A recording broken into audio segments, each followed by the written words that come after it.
আমি ৩ ছেলের মা। সন্তান না বলে ছেলে বললাম কেন?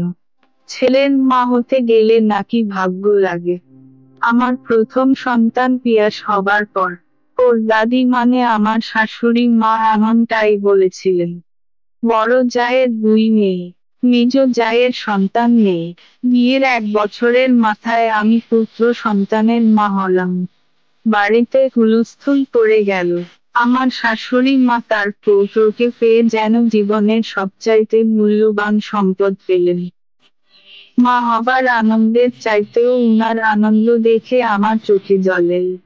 উনি আমার কান্না দেখে অবাক হয়ে বললেন, ও বৌমা, কান্দো কেন তুমি? খুশি হও নাই? আমি স্মিত হেসে মাথা নাড়লাম। বললাম, আপনি কাঁদছেন জি। লজ্জা পেয়ে উনি চোখ মুছে বললেন, আনন্দে কান্দি গো বুড়ি। ভাবছিলাম বংশ রক্ষা মনে হয় হইব না। কপালটা বোধহয় আমার এমনই। কিন্তু তুমি আমারে অন্যদের মতো নিরাশ করো না। এই কথা শুনে আমার বড় জা মুখ মলিন করে ছোট মেয়েটাকে কোলে নিয়ে ঘর থেকে বেরিয়ে গেল। বিনা অপরাধেই বেচারি কষ্ট পায়। তার কি দোষ? কন্যা সন্তান তো আর সে নিজে চেয়ে আনে নাই। আর আনলেই বা কি? কি ফুটফুটে পরীর মতো ২টা মেয়ে তার। সারাক্ষণ বাড়িটা মাথায় করে রাখে। মেজ যা সপ্তাহ খানেক হলো বাবার বাড়ি চলে গিয়েছে। কি জানি তাকে আবার কি শুনতে হতো। আমার মেজ ভাসুর ভীষণ ভালো মানুষ। নিঃসন্তান হওয়ায় নানান মানুষের নানান কথাকে উপেক্ষা করেও ভাবিকে পরম ভালোবাসায় আগলে রেখেছেন এখনো। পিয়াস আমার বড় ছেলে। ও হবার পর ওর দাদা ভাই গরু জবাই গিয়ে বাড়ি বাড়ি মিষ্টি পাঠালো। যেন উৎসব লেগেছে বাড়িতে। আমার ফুফু শাশুড়ি এসে বললেন, মিয়া ভাই তোমার আর চিন্তা নাই গো। দেখ রাজপুত্র আইসা পড়ছে। দেখতেও তোমার মতোই হইছে। আরেকটা গেলে ব্যাবাক লোকে ফেরা তাকায়। আমার দিকে তাকিয়ে বলল, বৌমা বয়স কালে তোমারে দেখার মানুষ চইলা আইছে। যদিও পিয়াসের বাবা আর আমি একটা সুস্থ সন্তান পেয়েই খুশি ছিলাম। তবুও সবার কথায় কখনো কখনো আমার মনের ভেতরও সুর বাজতো, আমি পুত্র সন্তানের মা। পিয়াস হবার ২ বছর পর পলক এল। তার ৩ বছরের মাথায় পাপন। পিয়াসের দুষ্টুমি ছিল চরম। দাদু বাড়ির সবার আদরে আদরে যেন বাদর হয়ে উঠছিল ছেলেটা। কিছুই বলা যেত না ছেলেকে। জোর করে খাওয়াতে পারতাম না। কান্না করলেই শাশুড়ি মা কোলে নিয়ে চলে যেতেন। দুষ্টুমি করলে বকা দিয়েছি তো আমার শ্বশুর মশাই সহ বাকিরা যেন আমাকে আসামির কাঠগড়ায় দাঁড় করাতো। প্রয়োজন ছাড়া ছেলেটাকে কাছে পেতাম কম। বাড়ি ভর্তি মানুষ সারাক্ষণ কারো না কারো কোলে সে আছেই। তাতে অবশ্য আমি একটু প্রশ্রয় পেতাম দিয়াবার। পলক হবার বছর খানেকের ভেতর ওর বাবা বদলি হয়ে গেল যশোর। তিনি আমাদেরকে ছেড়ে এত দূরে একা থাকতে চাইলেন না। ছেলের কথা ভেবে আমার শ্বশুর শাশুড়ি সম্মতি দিলে আমাদেরকে যেতে হলো। সেদিন পিয়াস পলককে নিয়ে ও বাড়ি থেকে চলে আসাটা এত সহজ ছিল না। বাড়িতে যেন শোক বয়ে গেল। কথা দিতে হলো প্রতি মাসেই যাব। প্রথম প্রথম ৩ মাসে একবার, এরপর ৬ মাসে, একটা সময় সেটা বছরে একবার হয়ে গেল। আপন যখন পেটে, তখন বড় দুটোকে সামলাতে গিয়েই হিমশিম খেতাম। কোনো কথাই শুনতো না তারা আমার। এটা ফেলছে তো ওটা ভাঙছে, এখন খাবে না, ওটা খাবে না, স্কুলে যাবে না। আমার তখন পাগল প্রায় অবস্থা। হাই স্কুলে ওঠার পর থেকে এসব কমলেও ঠিকমতো পড়াশোনা করছে কিনা, কাদের সাথে মিশছে, ওদেরকে ঠিকঠাক মানুষ করতে পারছে কিনা এমন নানান চিন্তায় আমার ঘুম হতো না। শুধু ভাবতাম ওরা কবে বড় হবে। আমিও একটু অবসর পাবো। নিশ্চিন্তে ঘুম দিব, পছন্দের গান শুনবো, বই পড়বো, ওর বাবা আর আমি দর্শনীয় স্থানগুলো ঘুরে বেড়ান। আস্তে আস্তে ওরা বেড়ে উঠতে লাগলো। সেই সাথে আমার নিঃসঙ্গতা বাড়তে থাকলো। ওরা যে যার ভার্সিটি, চাকরি নিয়ে ব্যস্ত হয়ে গেল।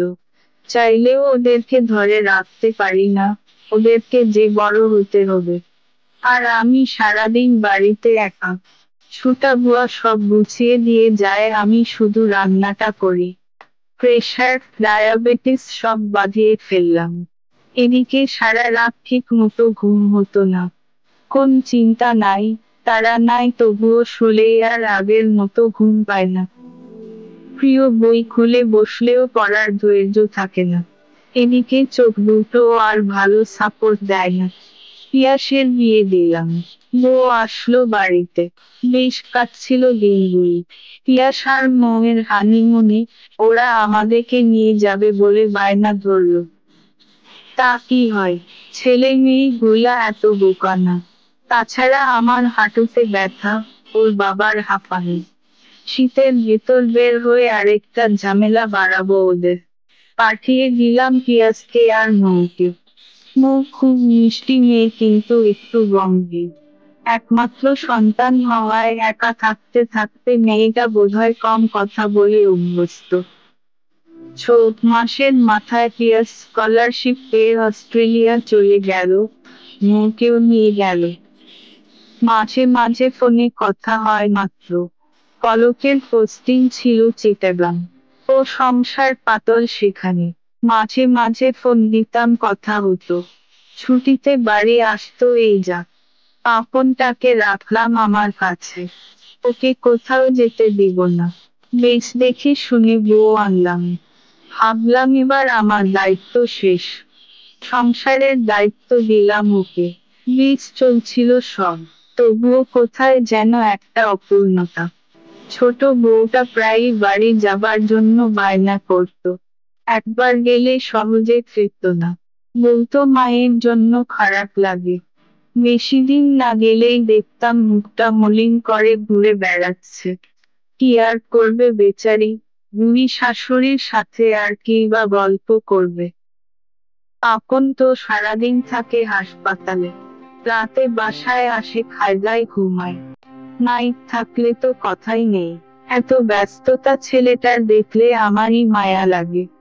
ছোট বউ মানে নিশি প্রেগন্যান্ট হবার পর থেকে বাবার বাড়িতেই যেন স্থায়ী হয়ে গেল।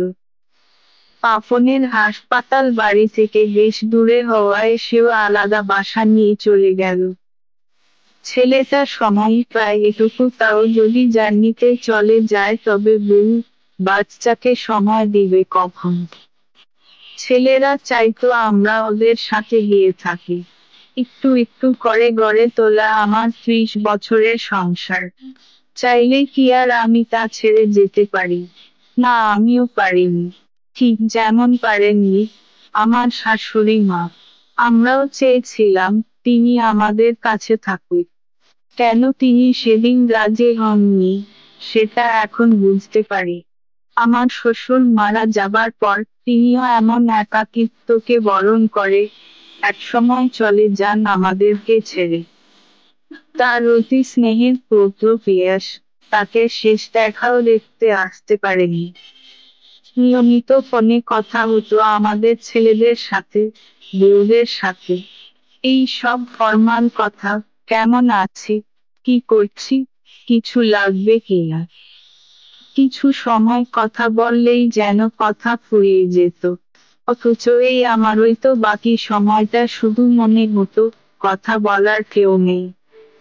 সেই আমি আবার ওদের সাথে বলার জন্য কথা খুঁজে পেতাম না।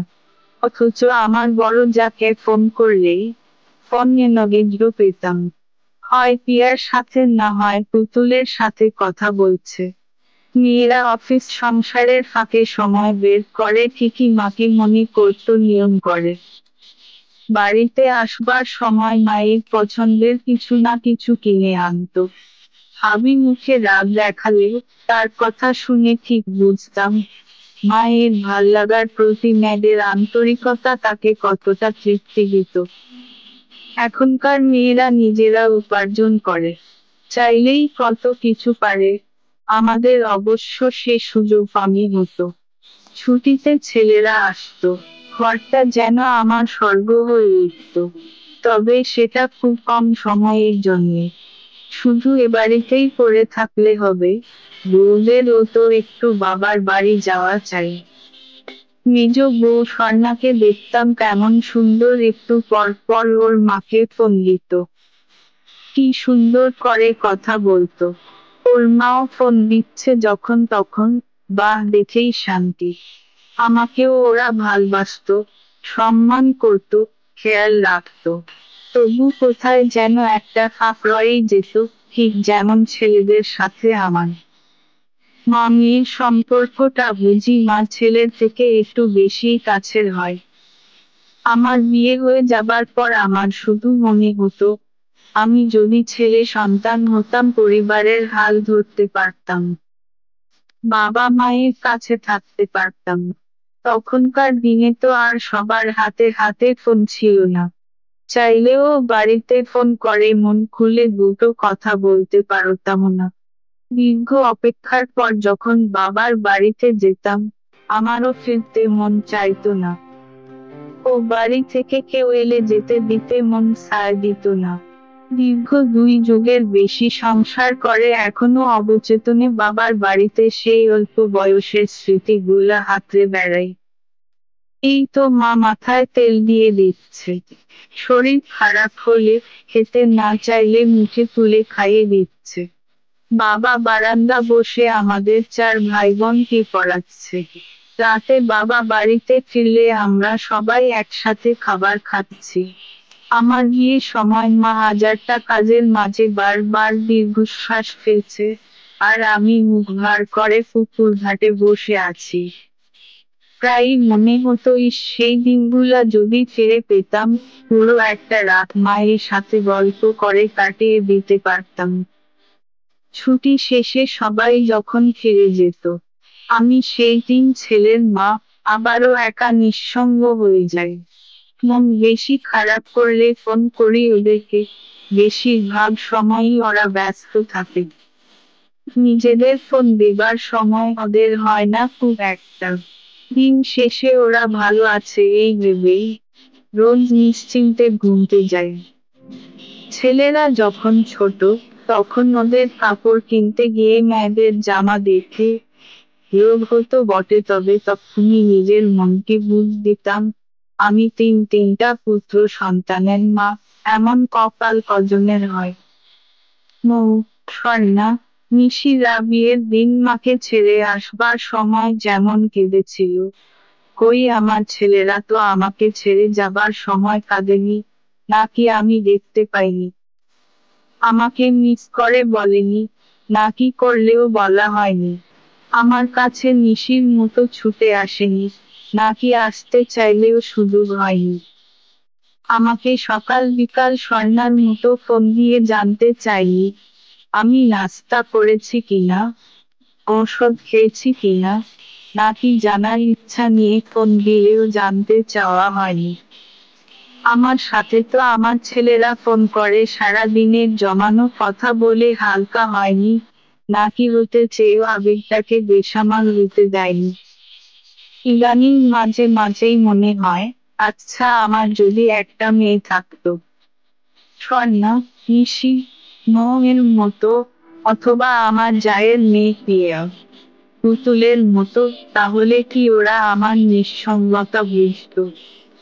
কখনো আমাকে বলতো মা তোমার জন্য মন কেমন করছে, কেন আমাকে বিয়ে দিয়ে যদি তোমার কাছেই থেকে যেতে পারতাম।